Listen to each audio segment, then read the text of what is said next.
할렐루야. 말씀을 함께 봅니다. 말라기 1장 1절. 여호와께서 말라기를 통하여 이스라엘에게 말씀하신 경고라. 아멘. 역대상하 41번째 작은 제목은 신앙의 회복. 말라기는 구약의 마지막 성경입니다. 역사서로서 마지막은 역대상하입니다. 역대기입니다. 포로 이후에 돌아와서 전하는 선지자들이 우리가 보러 학습말이라고 말합니다. 학계 스바냐 말라기. 말라기는 BC 430년 경에 하나님께서 그 시대에 주시는 하나님의 말씀, 느헤미야를 통하여서 개혁이 단행되어지고 있고 성벽이 중건되어지고 있고 1차 총독으로 파송되어서 12년 동안 사역을 하게 하셨고 다시 본국으로 소환됐다가 다시 2차로 파송을 받게 되어지는 그 시점에 하나님은 이스라엘을 향하여서 선지자를 세우십니다. 이미 1차 때 느헤미야가 말라기를 통하여 하시는 말씀에 대한 모든 개혁과 변혁이 일어났습니다. 우리 그렇게 느헤미야를 보면 그렇게 볼 수밖에 없어요. 왜냐하면 느헤미야가 그거 했잖아요.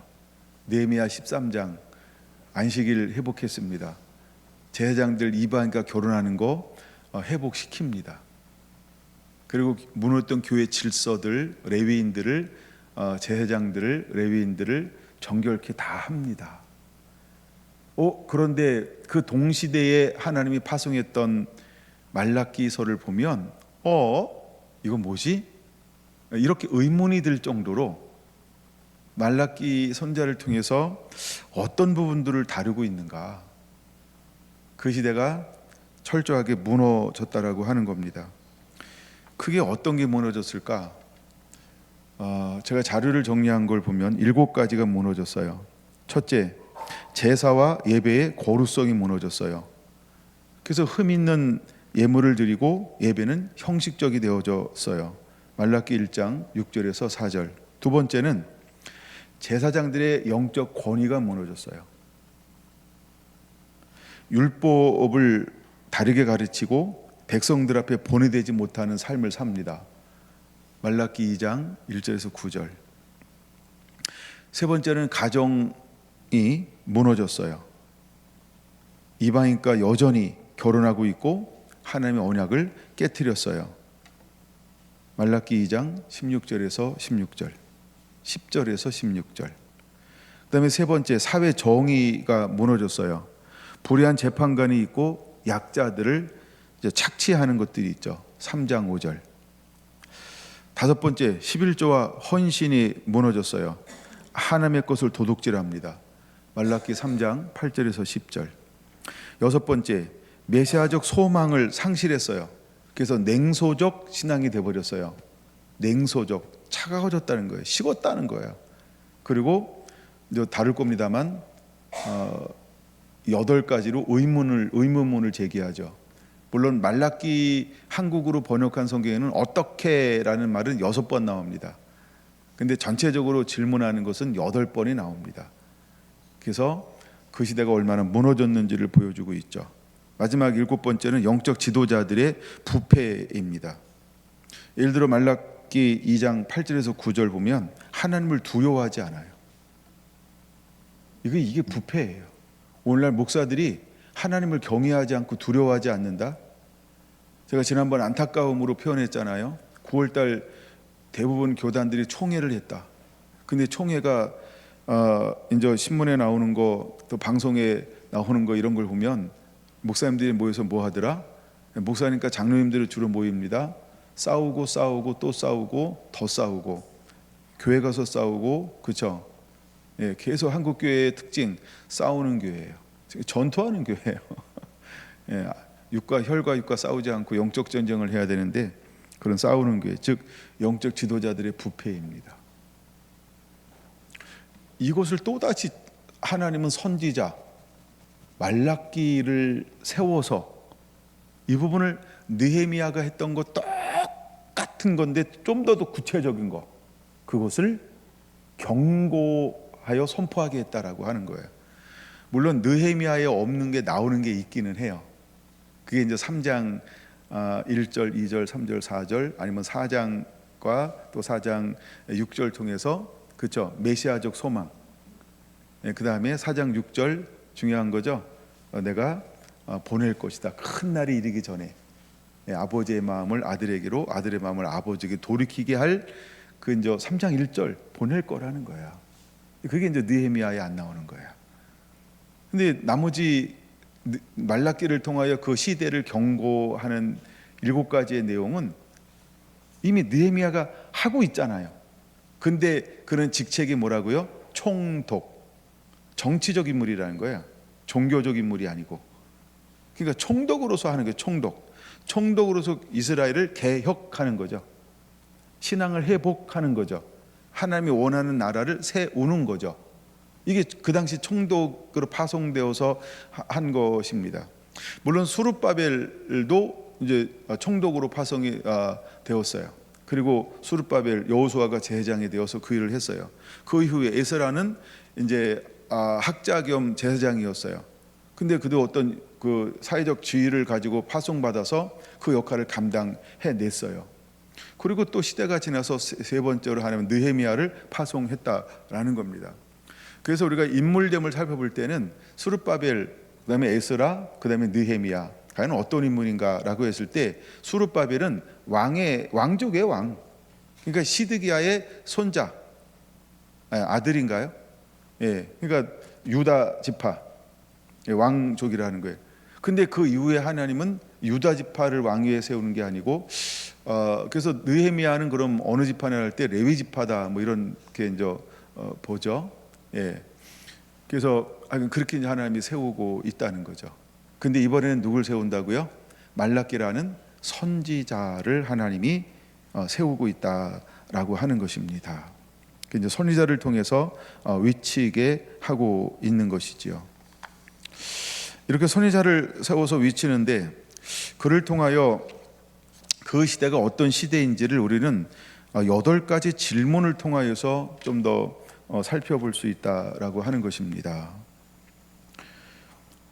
근데 말라기에 나타나는 특징 중 하나가 뭐라고 말씀드렸냐면, 만군의 여호와여, 만군의 여호와께서 이르노니, 이렇게 표현하고 있죠. 만군의 여호와가 이르노라, 만군의 여호와가 이르노라, 만군의 여호와가 이르노라. 55절밖에 안 되는데 몇 번이나 만군의 여호와가 이르노라라고 말씀한다고요? 24번. 24번.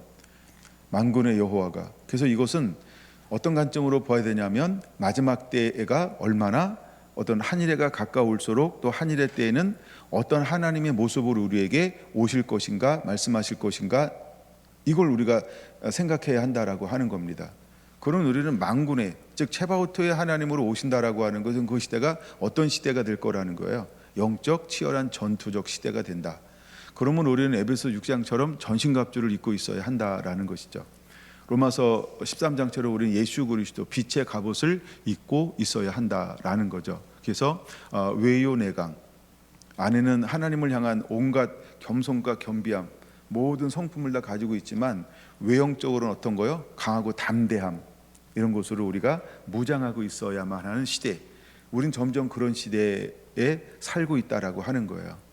그러므로 우리는 지금은 하나님께서 우리에게 어떤 느헤미야처럼 감동을 주지 않았지만, 감동을 받기 위해서 우리는 어떤 삶을 살고 있어야 될까? 의로운 삶, 하나님을 경외하는 삶, 하나님을 첫째에 놓는 삶.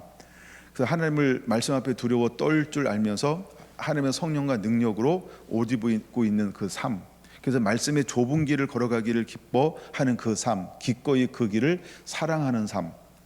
느헤미야처럼 그런 길을 걸어갈 때 하나님은 이 시대에 우리에게 그 권능과 능력을 부어서 다시 오실 주의 길을 여는 한 사람으로 우리에게 감동시키실 거라고 하는 것입니다. 제가 이걸 계시록으로 풀어갈 때 늘 10장을 늘 이야기합니다. 10장에 우리가 음성을 듣는 자가 되어야 된다. 그럼 2장 3장에서 전제라는 게 뭐예요? 누가 음성을 들어요? 성령이 교회에 하시는 음성을 들을지어다. 들을 귀 있는 자는. 그럼 우리가 하나님 말씀에 하나님을 갈망하고 추구하고 얼굴을 구하는 사람에게 귀가 열리지 않을까요? 나 하나님 상관없어요, 미워요, 싫어요, 이렇게 하나님 없이 살아요. 그러면 귀가 열릴까요? 아니에요. 2장과 3장에서 이기는 자들을 찾는 사람들의 공통점은 어떤 사람들이에요? 성령이 교회에게 하시는 말씀을 들을지어다. 그러면 내가 교회여야 한다는 거예요. 여기서 말하는 교회는 몸된 성전을 말하는 거예요. 신약으로 말하면 몸된 성전, 구약으로 말하면 에덴 동산, 중간식으로 말하면 성전을 말하는 거예요. 그러니까 하나님은 우리가 예수님의 성전이 되었고 우리가 성전이 되었어요. 성령 임함을 통해서. 그 다음에 하나님은 어디에 주로 머물렀어요? 성전에 머물렀죠. 그래서 지성소 안에 머물렀죠. 그럼 그 전에는 어디 머물렀어요? 동산이 거니시며 거닌다라고 하는 거, 에덴 동산에 머물렀어요. 주님께 다시 오시면 우리는 천년왕국으로 돌아가는 거죠.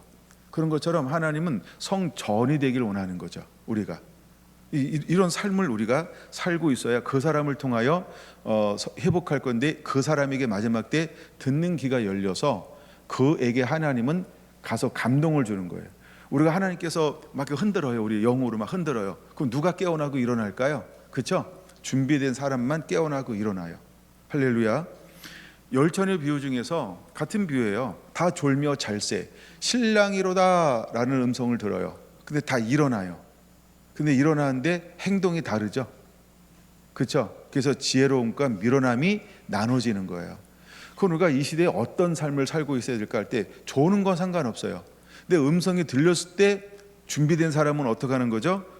등과 기름을 가지고 신랑을 맞으러 나가요. 미련한 자는 어떻게 해요? 등은 했는데 부족할까? 나한테 나눠줘. 에이씨 안 나눠줘. 막 이러면서 그저 나눠달라고 막 하는 이 싸움 하는 거예요. 근데 준비된 사람은 씨름을 뭐해요? 이미 이거 됐잖아요. 전적으로 신랑만 바라보는 거예요. 우리의 신앙과 믿음이 그런 믿음이어야 한다는 거예요. 이게 깨어있고 준비된 거예요. 그 음성은 누가 듣고 나갈 것이냐? 성령이 교회에 하신 말씀을 귀에 있는 자는 들을지어다. 이 사람이 이기는 자라고 하는 거예요.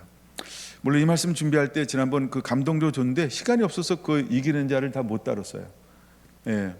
우리가 신앙을 회복하는데 하나님께서 마지막 때 요구하는 것 중에 하나가 이기는 자가 되라는 거예요. 이건 어떤 관점으로 보여줬냐 하면, 왕들이 있다. 왕들이 20명을 세웠다. 근데 그 중에 개혁적인 왕들이 일어났다. 이 사람들은 어떤 사람이냐?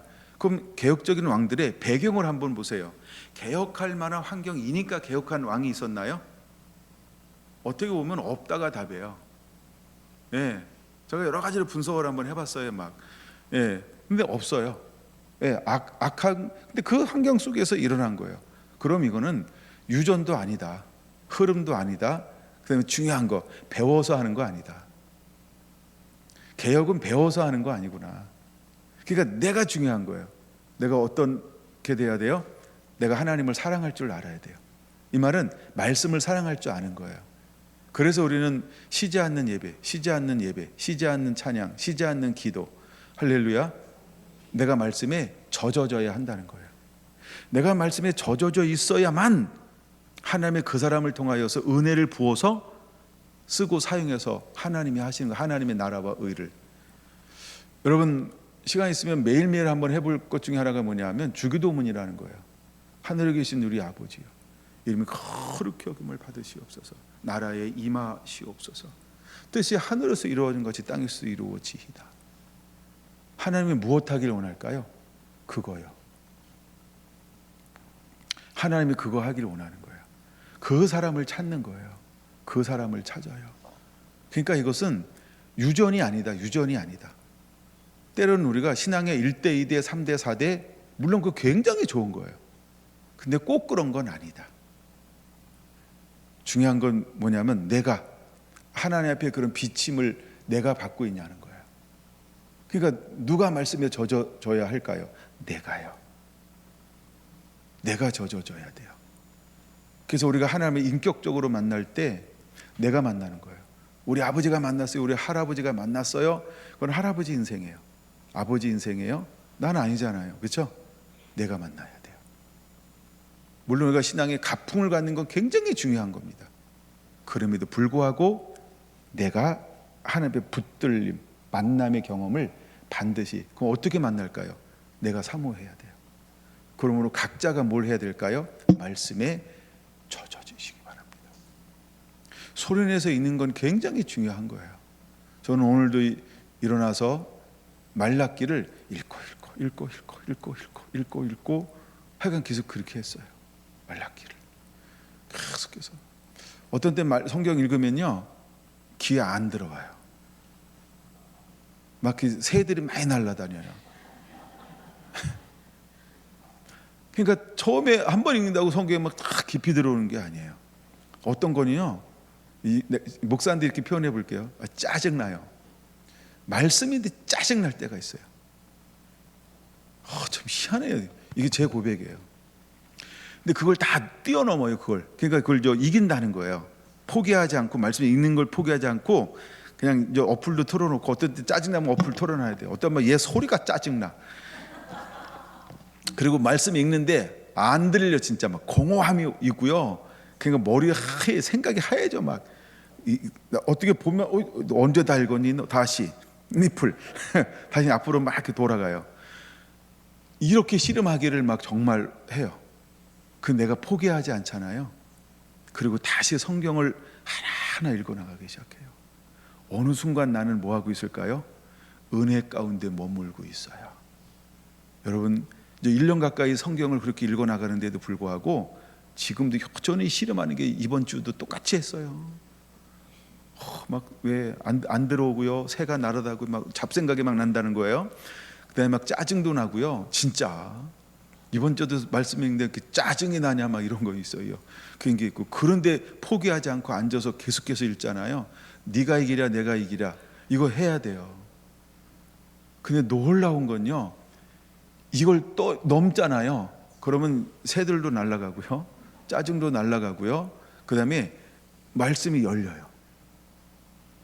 말씀이 보이기 시작해요. 그때부터는요, 나 건들지 마요, 진짜. 왜냐면 이 깊이 묵상해야 되잖아요. 막 이제 됐잖아요. 이제 막 묵상이 막 되잖아요. 막 이게 새롭게 막 생각에 이제 막 은혜가 막 임하잖아요. 막 있는데 그런 씨름들을 매일매일 한답니다. 여러분들도 그런 거죠? 한 장 읽다가 오늘 안 돼, 피곤해, 나중에라는 그 나중이요, 여러분을 정말 나중되게 할지 몰라요. 때로는 어떤 거는 시간을 딱 정해놓고 이 시간은 무조건 씨름한다 이래야 돼요. 아니면 무조건 내가 6장은 읽고 최소한 일어난다 이러고 막 나를 향한 시예요. 씨름하는 시요. 그러니까 우리는 씨름해야 돼요. 그런 사단이 우리를 가만 놔두지 않아요. 멀쩡한 것 같은데 말씀만 딱 읽으려고 하면, 그쵸, 갑자기 전화 오고 갑자기, 그쵸, 일 생기고 막 그러고 갑자기 뭐 생각나고, 그쵸, 부엌에 맞다 이러고 막 그때 또 생각이 왜 이렇게 중요한 게 생각나는지 우리를 막 얼마나 가만 놔두지 않는지 몰라요. 그때 우리는 일정 시간을 버텨내야 돼요. 만약에 30분이다 그럼 30분 버텨내. 세상에 아무것도 없어. 그 네가 다 알아서 해. 나 없다 이러고 그냥 그 시간에 요것만 딱 한다 이렇게 생각을 해야 뭔가 돌파라는 게 만들어져요. 예, 제가 그러고 있어요. 저 그거 안 만들잖아요. 말씀 한 3절 읽잖아요. 생각이 왜 이렇게 명확해져 가지고 잊어먹었던 생각이 한꺼번에 다 나는 거예요. 맞다. 그거.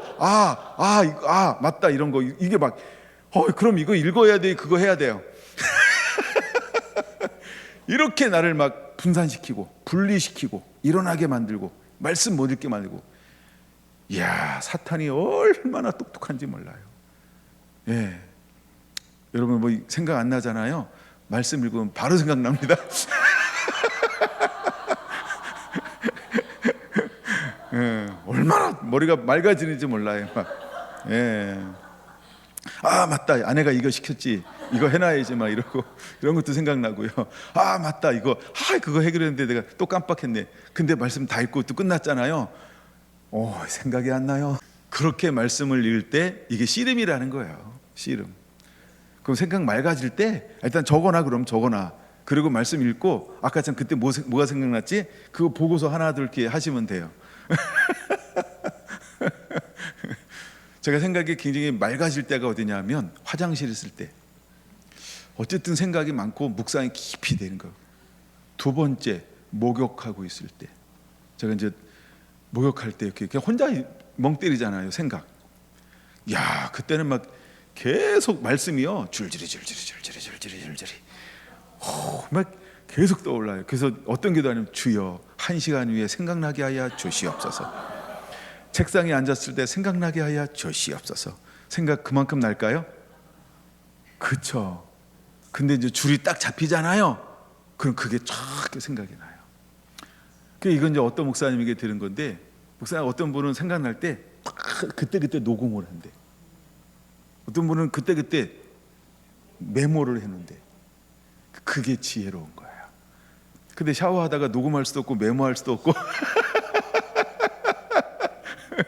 그렇죠. 그래가지고 주야 기도합니다.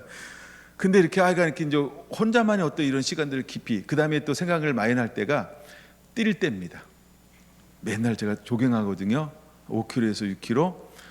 그때 생각 많이 나요. 근데 뭐 음악을 듣거나 설교를 듣거나 이런 생각이 조금 나요. 그래서 일부러 아무것도 안 들어요. 왜요? 생각하려고요. 어떨 때 뭐 하나 나쁜 생각하면 나쁜 생각 깊이, 좋은 생각 깊이 막 이렇게. 그래서 아무 생각 안 하기. 그러다 보면 뛰다 보잖아요. 어느 순간 생각이 막 이렇게 가요. 몸은 몸대로 움직이고 생각은 생각대로. 그때 맞다 이래가지고요. 저 같은 경우 예를 들어서 설교가요, 그 말씀이 막히 연결해서 그래 뛰면서. 네. 또 이제 언제 생각이 제가 깊어질 때가 있냐면, 운전을 일정 시간 이상 지나갔을 때. 운전 막 하잖아요. 공 때리면서 멍 때리잖아요. 운전할 때 뭐 깜빡깜빡 뭐 카메라가 안 보일 때 있잖아요. 그 멍 때릴 때 있어요. 하여간 운전을 이렇게 오래 하다 보면 생각을 해요. 생각. 혼자 이제 말씀을 막 묵상하기 시작하잖아요. 그러면요, 어느 순간 이게 막 이렇게 깨지는 데가 있어요. 묵상하고 너무 재밌는 거예요. 네. 그럴 때가 있어요. 하여간 이제 저가 주로 이제 하여간 그럴 때가 있어요. 그래서 가장 빠른 게 화장실 가서 앉아 있는 거예요. 그 공간에 혼자 가만히 집중하는 그 시간이요, 참 생각이 잘 돼요. 어떤 때는 양치하다가 생각이 막 나기도 하고. 네. 그런 이제 하여간 그렇게. 이 얘기를 왜 할까요? 여러분과 똑같네. 그거 표현하고 싶은 거예요. 지금 좋은 얘기했어요. 아까 제가 실패하는 얘기했어요. 그렇죠? 일단 말씀만 딱 읽기 시작하면 어쨌든 막 이게 집중이 바로 확 되는 게 아니고요. 이걸 어쨌든 이걸 이렇게 청소를 해야 돼요. 정리가 막 돼야 돼요. 그래서 이건 시간을, 때로는 양을 정하고 시간을 정하고 이게 필요하다는 거예요. 그런 그 시간에는 우야등등 6장 성경에서 읽기 그거 해야 돼요. 아니면 30분 무조건 성경 읽기, 이렇게 이걸 딱 독립시켜 놓으라고요. 그래야만 자유가 옵니다. 여러분들도 그렇게 하고 있죠. 이기는 자가 되시기를 바랍니다. 자, 근데 이제 말라기를 통해서 만군의 여호와 하다가 말았어요. 만군의 여호와. 학계에는 38절밖에 안 되는데 13번이나 만군의 여호와가 일어나라 이렇게 말하고 있다라고 하는 거예요. 만군의 여호와가 이렇게. 스가랴 같은 경우는 211절인데 장수가 길잖아요. 46번이나 만군의 여호와가 일어나라. 그러니까 마지막 때에는 강력한 영적 전투가 일어날 수밖에 없다는 걸 암묵적으로 우리에게 보여주는 거예요. 그게 학습 말이에요. 그러니까 우리는 이제 마지막에 있는 신약 성경은 뭐라고 그랬어요? 요한 계시록, 우리가 묵시록이라고도 말하는 계시록. 그럼 우리가 그 시대를 향하여 어떻게 하고 있는 거? 우리는 지금 거의 다 다른 거죠. 그러면 그 시대가 어떤 시대가 올 것이냐 하면, 하나님은 우리에게 어떤 모습으로 오실까요? 만군의 여호와로 임하실 거예요. 그럼 우리는 어떤 곳으로 무장하고 있을까 할 때, 만군의 여호와를 함께 동역할 수 있는 그런 전신갑주를 입은 상태로의 무장이 필요하다라고 하는 거죠. 그래서 우리는 만군의 여호와 하나님이 필요하다. 그런 관점에서 만군의 여호와가 일어나라. 이런 부분들을 좀 관심 있게 보는 것도 중요하다라고 하는 거고. 자, 이제 8가지 의문, 시간을 많이 써서 또 하여간 요약해서 나눠야 되긴 하겠지만 한번 볼게요. 일단은 어떻게라는 말이 몇 번 나온다 그랬어요? 6번. 이제 한국 성경에는 6번 번역을 했습니다. 2절 같이 한번 읽습니다. 시작. 여호와께서 이르시되 내가 너희를 사랑하였노라 하나 너희는 이르기를 주께서 어떻게 우리를 사랑하셨나이까 하는도다. 나 여호와가 말하노라 에서는 야곱의 형이 아니냐. 그러나 내가 야곱을 사랑하였고 에서는 미워하였으며. 하나님은 지금 유다를 향하여 말하는 거잖아요. 에돔을 향하여 말하는 거 아니죠. 야, 그러니까 내가 에돔은 미워했다. 근데 난 야곱은 사랑했어. 근데 정작 유다는 뭐라고 말하는 거예요? 언제요? 어떻게 날 사랑했어요? 이렇게 묻는 거예요. 이걸 일컬어서 뭐라고 표현할 수 있냐 하면, 이건 제가 이제 여러 책을 읽다가 가져온 단어인데 냉소적 반응이다. 어디 그래 보니까 그런 표현을 써서 그게 맞네. 마지막 때 일어나는 특징 중에 하나가 뭐냐면 냉소적 시대가 올 거로구나. 그게 차가워지는 거예요. 사랑이 식어지는 거예요. 그리고 왠지 냉소적이라고 하는 건 뭐예요? 내가 피해자. 이렇게 이제 느끼게 된다는 거죠. 그러므로 배도하는 일이 일어날 것이요 라고 할 때 눈에 콩깍지가 있을 땐 배도하지 않습니다. 그쵸? 식어지는 거. 식어지니까 그 냉소적 시대가 오는 거로구나. 오늘날 우리가 한국 교회가 부흥이 멈췄고 뭐 점점 마이너스가 된다라고 할 때 이걸 일반적으로 표현하면 무슨 시대가 된 거예요? 냉소적 시대가 된 거란 거예요. 유럽 교회가 어떻게 되냐라고 할 때 유럽 교회가 냉소적 시대다 이렇게 표현하고 있는 거예요.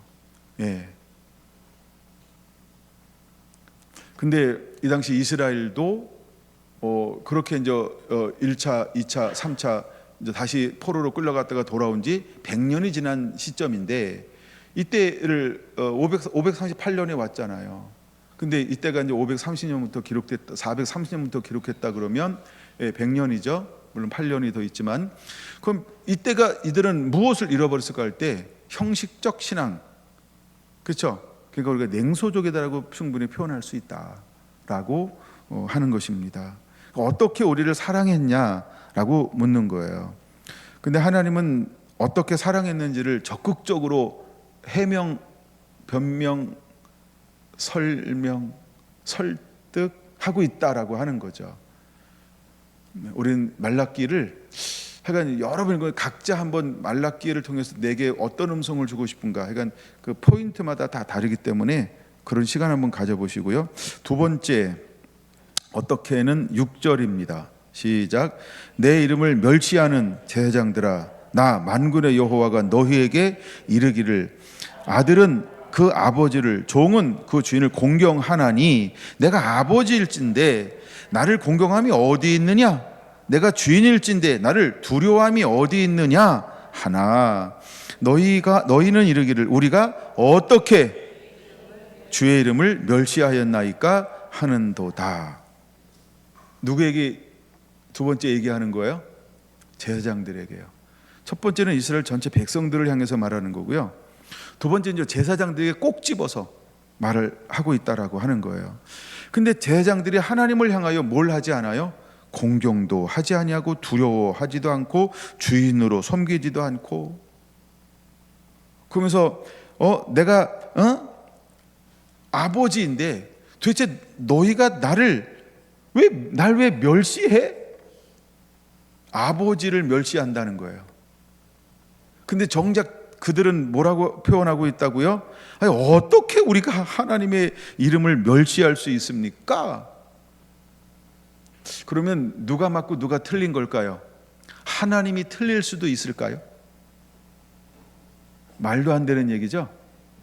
그러므로 제사장들이 틀린 감정을 가지고 있다라는 거예요. 여러분 이것이 한 이래가 올 때의 시대적 상황하고 똑같은 거예요. 말세에. 그러므로 말라기를 통해서 우리는 어떻게 하면 신앙이 회복되어지는 것을 배워야 합니다. 나머지는 여러분들이 좀 더 읽어보시면 좋을 것 같고요. 세 번째 어디 나올까요? 7절에 나옵니다. 7절 같이 한번 읽어볼까요? 시작. 너희가 더러운 떡을 나의 제단에 드리고도 말하기를 우리가 어떻게 주를 더럽게 하였나이까 하는도다. 이는 너희가 여호와의 식탁은 경멸히 여길 것이라 말하기 때문이라. 말도 하고 행동도 했단 말이에요.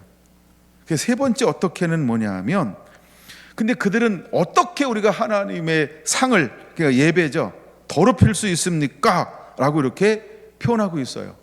근데 하나님은 그들을 향하여 말라기를 통하여 뭘 지적하고 있습니까? 야, 너 나의 제단을 더럽게 만들었잖아. 우리가 그렇게 예배를 드릴 수 있다는 거예요. 나는 예배를 오늘 드렸다고 생각하는데 하나님은 뭐라고 생각할까요? 야, 나는 너의 그 예배를 받을 수가 없어. 왜? 그 내가 원하는 형태의 예배가 아니잖아. 그건 네가 하고 싶은 거지 내가 받을 수 있는 예배가 아니잖아. 이 문제는 아벨과 가인으로부터 나가기 시작하는 거예요. 이제 이거 보여질 때, 물론 이제 아담과 하와부터 이제 삶의 예배가 무너졌지만, 예배라는 단어가 나오는 것은, 그렇죠?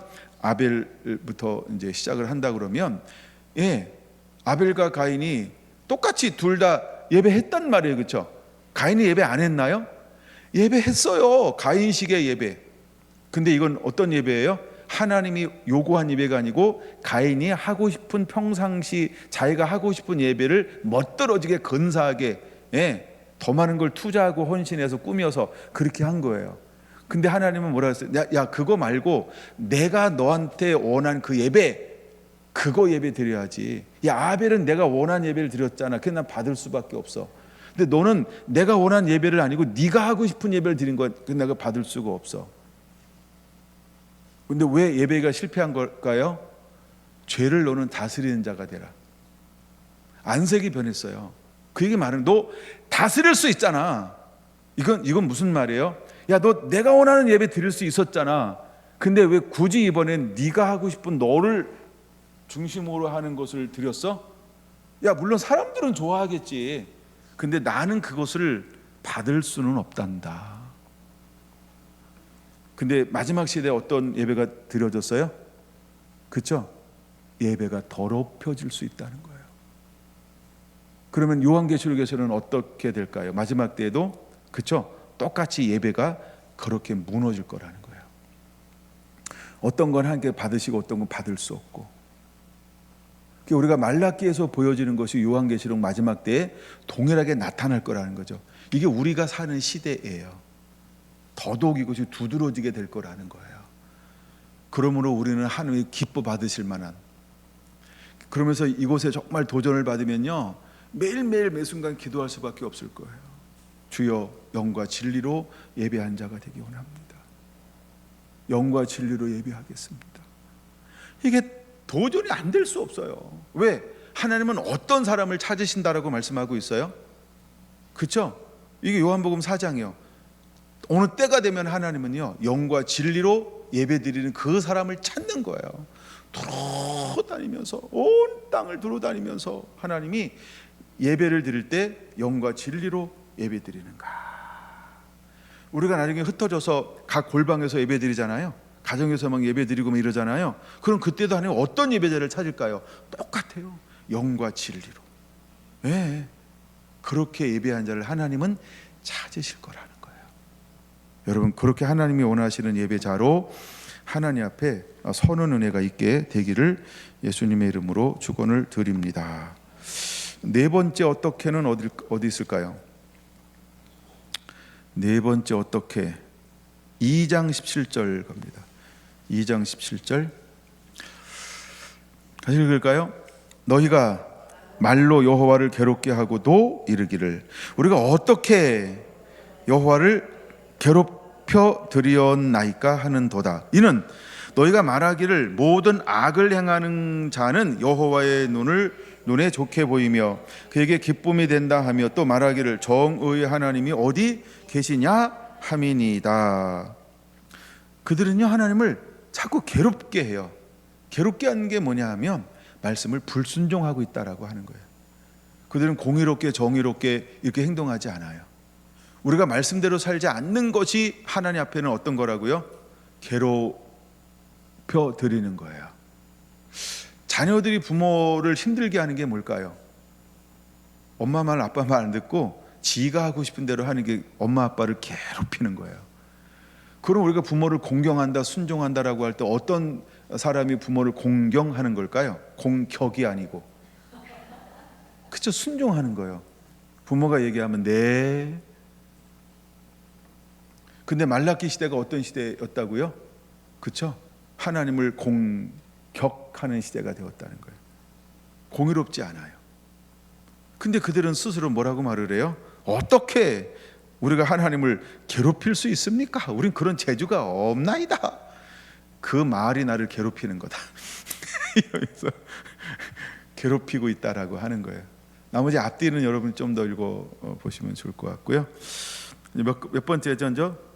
다섯 번째 어떻게는 어디 있을까요? 붙어있죠?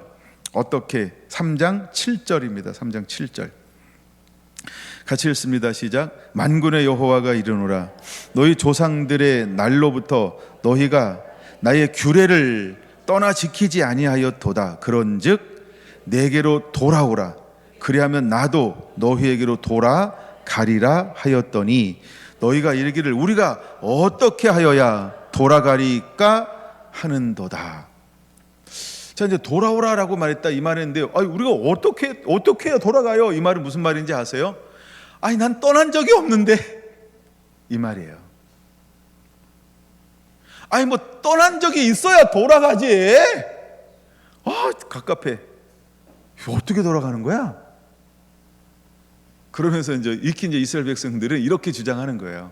난 떠난 적이 없어요. 늘 함께 했잖아요. 나 안 봤어요? 봤잖아요.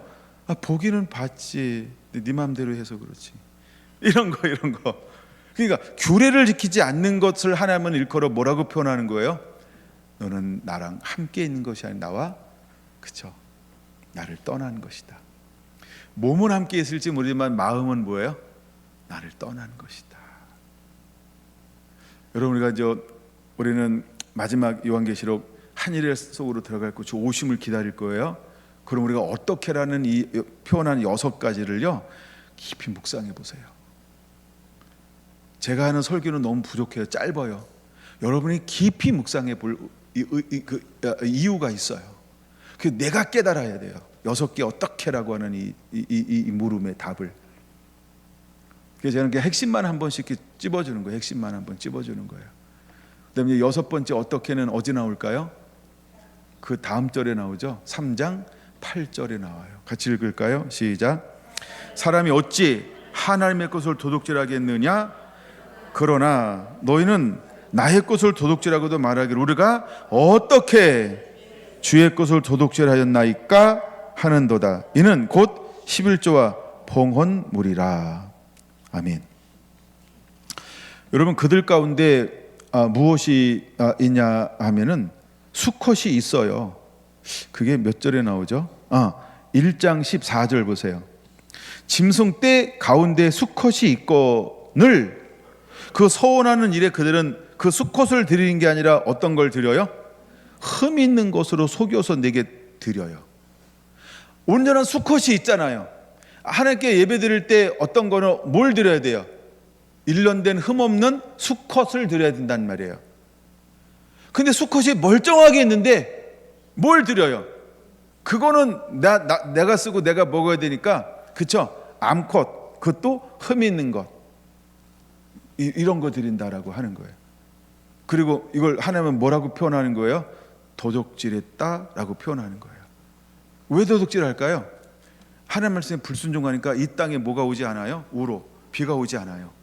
그러면 비가 오지 않으니까 산천초목이 어떻게 해요? 전부 메말라지고 비틀어지고 열매를 내지 않아요. 그러면 하나님께 드릴 게 많아요? 적어지고 줄어들어요? 그렇죠? 그러니까 11조 할 수 있어요? 없어요? 나 힘들고 어려워요? 못해요? 안 해요? 그렇죠? 못해가 아니고 그들은요, 나 안 해. 근데 실제로는 안 한 거예요? 못 한 거예요? 안 한 거죠? 그렇죠? 그래서 그들은 도둑질했다고 생각을 안 하는 거 아니에요. 내 상황과 형편을 보세요. 하나님 눈이 있으면 보세요. 아무것도 없잖아요. 뭘 드리란 말이에요. 이게 주장이에요. 그러니까 그들은 도둑질했다고 생각해요? 아니면 상황적으로 드릴 게 아무것도 없는 나 빈털털해 이렇게 하는 거예요. 그렇죠? 근데 하나님 볼 때는 뭐예요? 그럼에도 불구하고 너희는 드릴 것이 있었느니라. 근데 그것을 뭐 했다고요? 너는 상황적으로 바꾸어서 안 했잖아. 안 드렸잖아. 나를 섬기지 않았잖아. 너희의 책임과 의무를 다하지 않았잖아. 그러므로 나는 너희를 볼 때 도둑질한 걸로 볼 수밖에 없다. 마지막 때 여러분 우리가 어떤 형편이 온다 할지라도요, 하나님께 하는 기본적인 이 드림과 헌신을 멈추지 마세요. 하나님이 빌립보 교회를 기뻐하는 이유가 있다라고 말씀드렸잖아요. 그렇죠? 극한 가난 속에서도, 그 다음에 환난이 많은 중에도 어떻게 했다고요? 힘대로 할 뿐 아니라 힘에 지나도록 했다고요. 근데 어떻게 했다고요? 처음부터 지금까지 한결같이 섬겼던 교회가 어떤 교회라고요? 빌립보 교회예요. 그랬더니 하나님이 그 교회에 모든 풍성한, 내게 능력 주신 자에서 모든 것을 풍성하게 채워주기를 믿음으로 선포하고, 그럼 그 교회는 어떤 삶을 지속적으로 살아갔을까요? 여러분 우리 교회가 놓치지 않아야 될 부분들이 바로 이 나눔과 선교라고 하는 거예요. 근데 여러분들도 삶들도 이렇게 다시 개인적 씨름 안에서 보이는 사람을 기쁘시게 하려고 하는 것이 아닌, 그렇죠? 하나님을 기쁘시게 하는, 할렐루야. 하나님의 복을 줘야 돼요.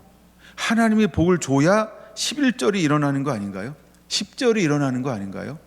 김경수가 하늘문을 열 수 있을까요? 아, 저야 뭐 맘 같으면 다 하늘문을 확확 열어주죠 뭐. 그렇죠? 다 삼성 보험가는 다 이렇게 거부로 만들어주고 싶어요. 예. 근데 저는 그걸 할 수가 없는 거예요. 하나님이 인도해 주셔야 돼요. 할렐루야. 예. 기한 전에 떨어지지 않게 하는 거 다 그렇게 하고 싶죠. 예. 그래서 우리가 하나님 앞에 여섯 번째 이 어떻게를 어떻게 할 것이냐, 11조와 봉헌물이라. 마땅히 내가 해야 될 것에 대해서 여러분 계산하지 마시고, 아끼지도 마시고, 우선순위를 바꾸지도 마시고, 그다음에 순위를 바꾸지도 마시고. 그렇죠, 순위 권사님? 예, 순위입니다. 순희가 아니고, 예, 순위를 바꾸지도 마시고. 가끔 이제 우리가 성경 공부하거나 질문할 때 이런 질문하는 게, 지금 다 막 너무너무 힘들고 어려워서 무엇인가 써야 될 일이 있어요. 그럼 이거 먼저 쓰고 마땅히 해야 될 11조를 다음 달에 하면 안 될까요? 이게 질문하는 경우가 있기는 해요. 그럴 때 지금 순위를 바꾸지 말라고요. 예, 순위를 바꾸지 말라고요. 그게 나를 위한 질문이고, 사실은 자기 합리화하고 목사님에게 물어보는 것은 좀 짐을 내려놓고 싶다, 어떤 이런 의미가 포함됐죠. 예, 물론 저는 그럴 때 다르게 이야기를 해드립니다. 예, 얼마 할 건데 그거를 미리 땡겨서 쓰려고 그래요. 물어봐서 얼마 할 거를 내가 빌려줄 테니까 11조는 11조로 하고, 아니면 11조 하세요. 그럼 내가 11조만큼 다시 선교비로 드릴게요. 그래서 복은 복대로 받으세요. 그게 훨씬 낫다는 거예요. 예. 그러니까 여러분, 그런 우리가 잔머리를 통해서 하늘문이 열리지는 않아요. 예.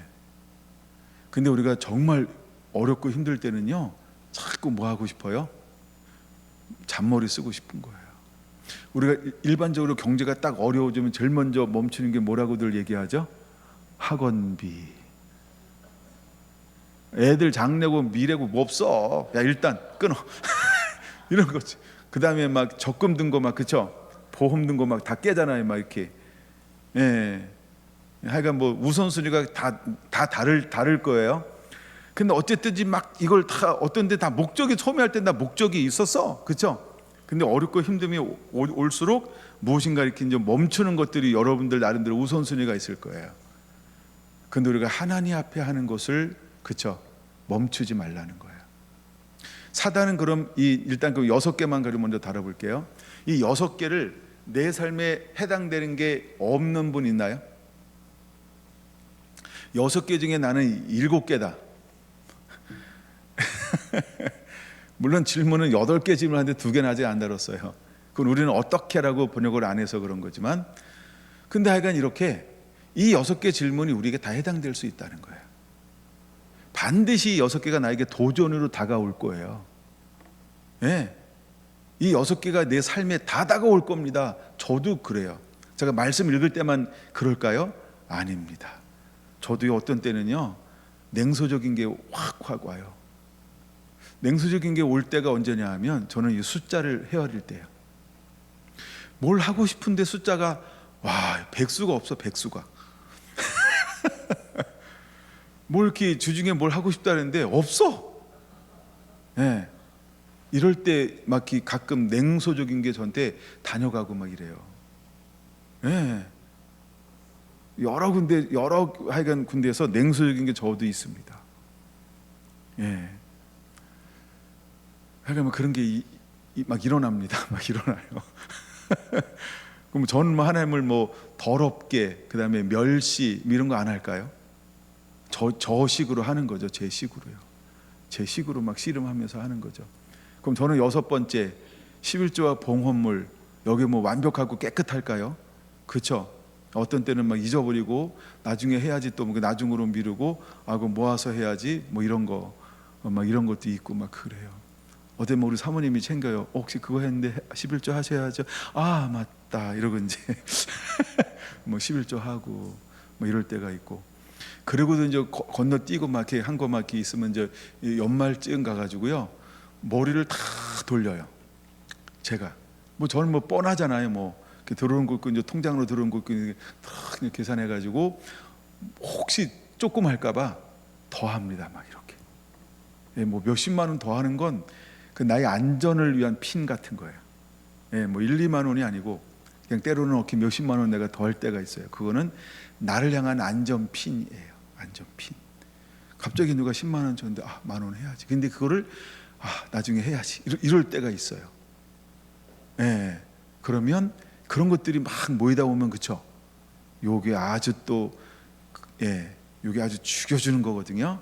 그래서 하여간 생각날 때 처리하는 것도 있지만, 하여간 연말에 다 모아서 그렇게 한 번에 이렇게 막, 그럴 때는 어쨌든 내가 뭐 한 것보다 내 생각보다 느낌보다는 훨씬 크게 해요.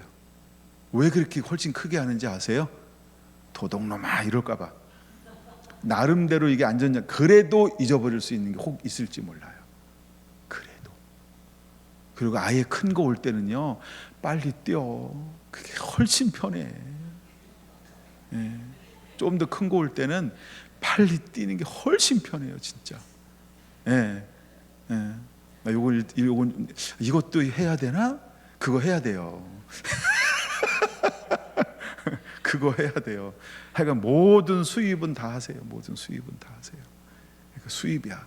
이걸 수입으로 계산해야 되나? 그거 수입으로 계산하세요. 없으면 없는 것보다 낫지 있는 게. 그리고 내가 이미 손에 쥔 걸 자꾸 의지하지 말고 복의 근원 대신 하나님이 더 줄 걸 기대하세요. 아멘. 난 그렇게 살려고 굳이 노력해요. 그게 훨씬 나. 그 막 정확하게 계산한 것보다 훨씬 나요. 훨씬 나. 내가 더 쓰고 말지, 그게 훨씬 나요. 아멘. 그래서 여러분들이 6번째 어떻게 하여야 어떻게 주의 것을 도둑질하였나이까, 이 부분에 대해서 여러분들이 자유함. 근데 그것에 회복될 때 하나님은 생각보다 10절 11절은 놀랍지 않아요? 하나님 우리에게 예비해 놓은 것. 자, 그래서 일단 6개 살펴보았습니다. 그러면 어떻게는 아닌데, 어떻게는 번역으로 안 됐는데 질문하는 것 중에 하나가 뭐냐 하면 10절에서 16절입니다. 10절에서 16절, 10절 한번 같이 읽어보겠습니다. 시작. 몇 장 10절인지 모르죠. 2장 10절. 죄송합니다. 2장 10절. 시작. 우리는 한 아버지를 가지지 아니하였느냐? 한 아버지께서 지은 바가 아니냐? 어찌하여 우리 각 사람이 자기 형제에게 거짓을 행하여 우리 조상들의 언약을 욕되게 하느냐? 여기는 어찌하여 이렇게 이제 번역을 한 거죠. 이제 어떻게가 아니고 어찌하여 누구를 욕되게 한다고요? 그쵸? 언약을 욕되게 하는 거예요. 와, 이거 굉장히 중요한 거죠. 하나님은 언약의 하나님이신데 우린 조상들의 언약을 욕되게 한다. 즉 하나님을 욕되게 할 수 있다는 거예요. 근데 무엇으로 욕되게 하고 있나요? 한마디로 줄이면 결혼윤리. 오늘날은 가정에 사탄이 얼마나 가정을 깨려고 하는지 몰라요. 희한한 것들이 막 생겨서 이제는 가정이요 자꾸 해체를 시켜요.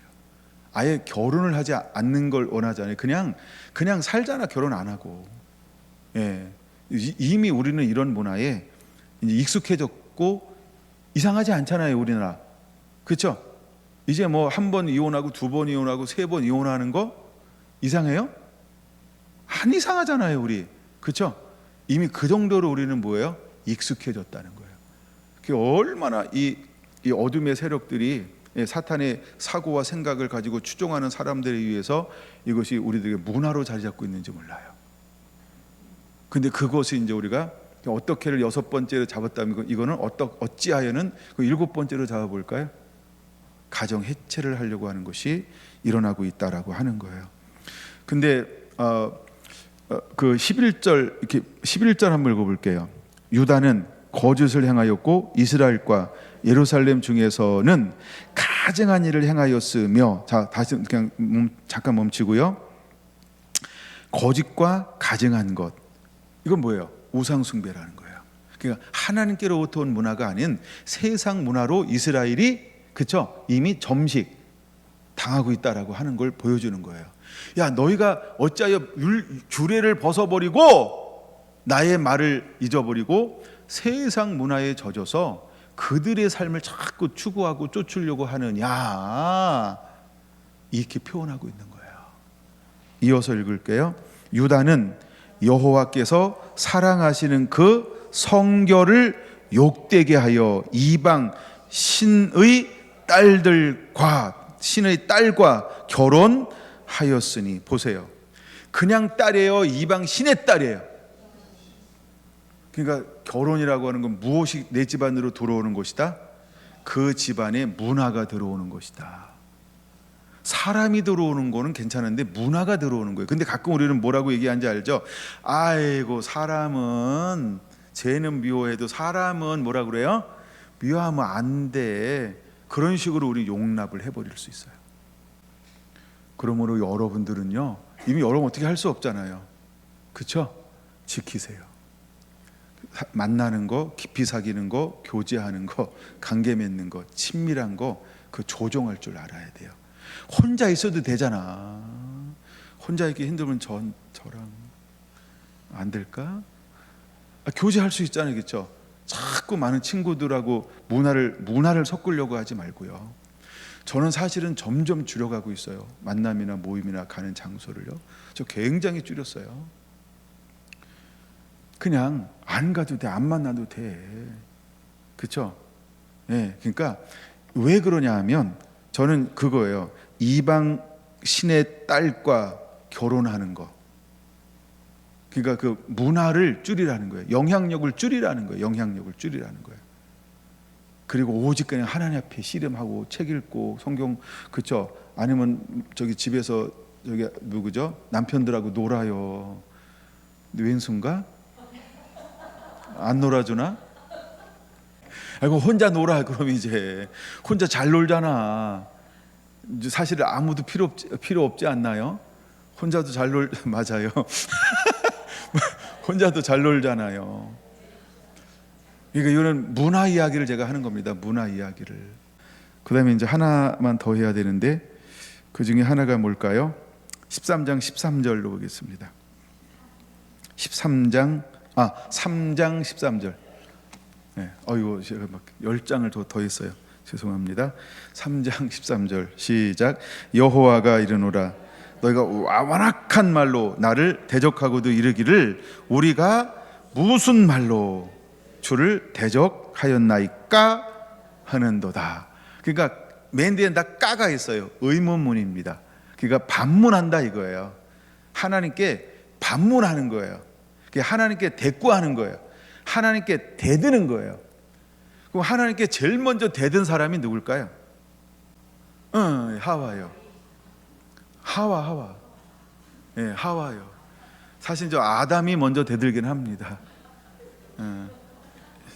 주워서 먹었어요 이러잖아요. 어찌하여 먹었느냐. 하나님이 짝지어준 저 여자가. 첫 번째 반문이고, 두 번째 반문부터는 셉니다. 가인입니다. 그렇죠? 예, 내가 지키는 자니까 이러잖아요. 그렇죠? 이거 세게 해야 되는데 먼저 해줘서 줄인 거예요, 제가. 그렇죠? 그게 이제 우리가 이제 어떻게 보면 이제 첫 번째 어쨌든 저 아담이고 하와고 다 이제 이렇게 뱀에게 나중에 이거 이제 의문문 반문을 하는 거예요. 반문. 그때부터 우리는 뭐가 생겼냐면요, 변명하고 싶은 게 생긴 거예요. 나 말고 쟤 때문에. 그때부터 우리 이제 같이 물고 들어가야 돼.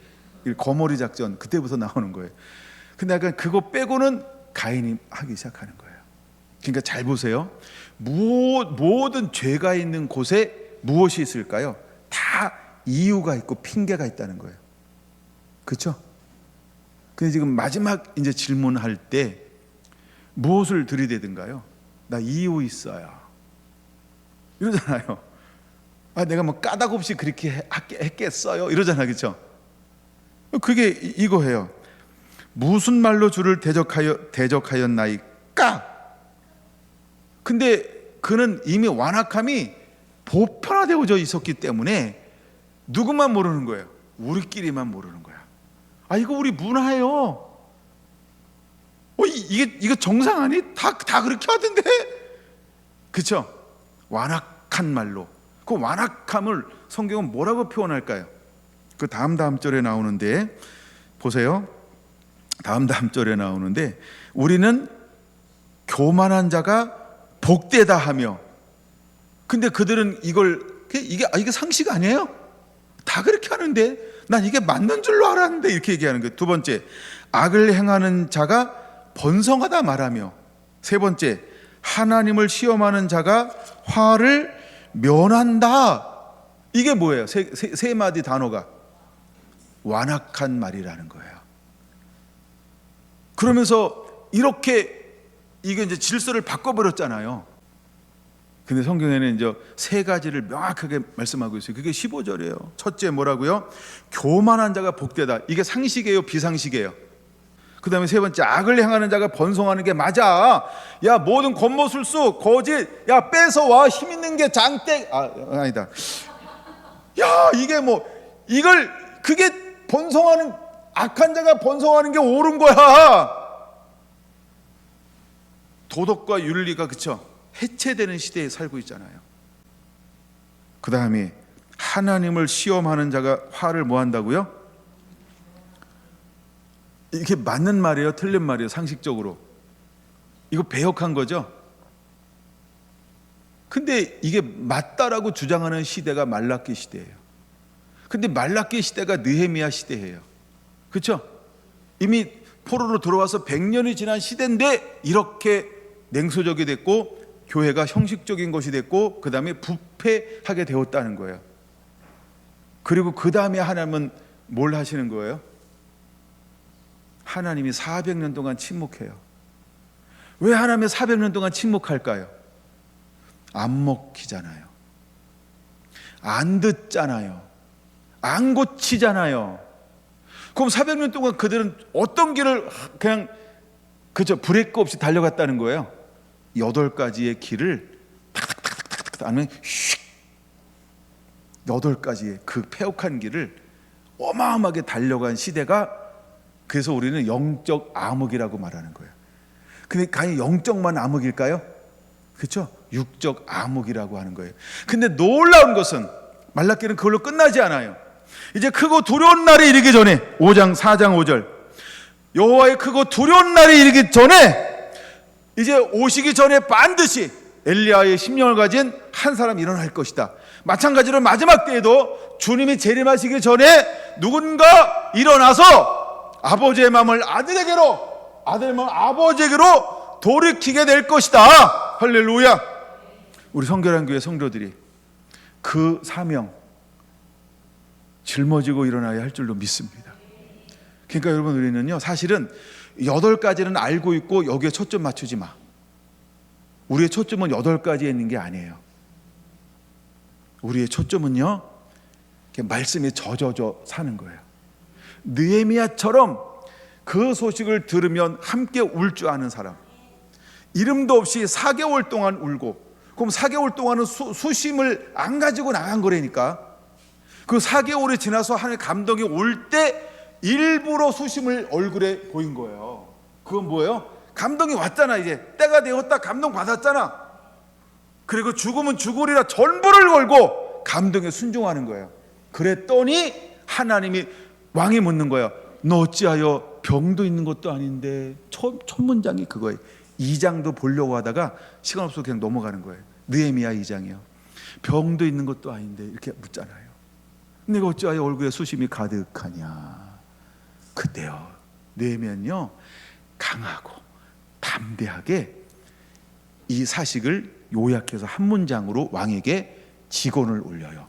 그랬더니 왕이 은혜를, 감동을 받네. 요거를 느헤미야 입장에서는 은혜를 입어요. 근데 느헤미야 왕만, 아닥사스다 왕만 은혜 받는 게 아니라 그 옆에 있잖아요. 누구? 왕후가 은혜 받네. 왕도 마누라 얘기 잘 듣잖아요. 옆에 있는 아내, 그쵸? 오, 어떡해요 왕이요, 우리 도와줍시다. 여자가 하니까 왕이 어떻게 했어요? 그럴까? 그래가지고요 은혜가 막 임하는 거예요. 은혜가 막 임하는 거예요. 우리가 어떤 삶을 살아야 될까요? 내가 하고 싶을 때 행동하는 게 아니에요.